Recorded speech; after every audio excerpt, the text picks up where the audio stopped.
ka-DIY! So for today's video is another Christmas table skirting design ideas. Una lang natin gagawin ay gagawa tayo ng knife pleats para sa ating base. Then maglalagay tayo ng thumbtacks at panali para itatali sa ating artificial Christmas garland. Next, naglagay tayo ng mga marking. Nilagyan na natin ng pins yung ating marking. Kada marking ay 3 inches. So 3 inches ang by space natin. Next, gagawa tayo ng rose fold on top or rose line on top. Ang gamit nating tablecloth or fabric ay silk alpagena at half lang ito ng 60 inches width. Next natin gagawin ay ipo-fold natin. Pagkatapos i-fold ay ipipin natin sa ating top ng ating table. Ang size ng ating fold ay nasa 8 inches. Ayan. Then if pipin ulit natin siya dito sa kabilang side. Ayan. So 3 inches yung space niya bago natin ipin ulit. Then magmamark ulit tayo ng 8 inches. Ayan, din ipipin natin. Paano magpin ng rose fold? Dapat itagus muna natin sa ating white na tablecloth. Din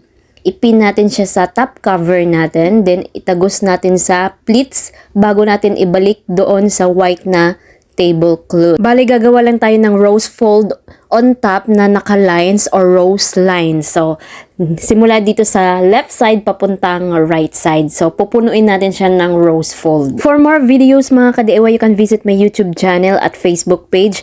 Click nyo lang yung videos. Marami kayong mapagpipilian ng mga tutorial about sa pagde-decorate, table skirting, backdrop at iba pa. Pagkatapos natin magawa yung ating mga rose fold on top or rose lines, so next, i-insert na natin itong ating Christmas garlands. Ayan. So, naglagay tayo kanina ng thumbtacks at nilagyan natin ng panali. Pwede tire wire, pwede plastic straw, kahit anong panali pwede nating itatali dito.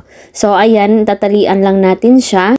Bali na sa baba siya ng ating rose line. Depende na sa inyo ka-DIY kung gusto nyo lagyan ng Christmas garland dito or hindi. So, kung hindi, ano lang siya, plain lang siya na may rose fold on top. Sample lang natin to para may idea kayo kung gusto nyo dagdagan ng decoration yung inyong table skirting for Christmas. Pagkatapos natin maitali yung ating Christmas garland, next naman ay ibubuka na natin yung ating mga rose fold on top. So, ibubuka lang natin sila. Unahin lang natin yung sa front ihatak para mas bumuka yung ating rose fold. Ayan, ganyan. So, bago pa lang nakanood ng ating video sa mga beginner, sa magtatanong kung paano natin ginawa yung ating knife pleats at rose fold, so puntahan nyo lang yung ating YouTube channel, click nyo lang yung table skirting tutorial. Nandun po yung ating mga tutorial sa mga basic pleats natin. Ito na yung look niya dito sa taas. Ayan, napakaganda niyang tignan at ito naman yung may garland sa baba ng ating rose fold. Ito na yung final look niya. Ayan. So, pwede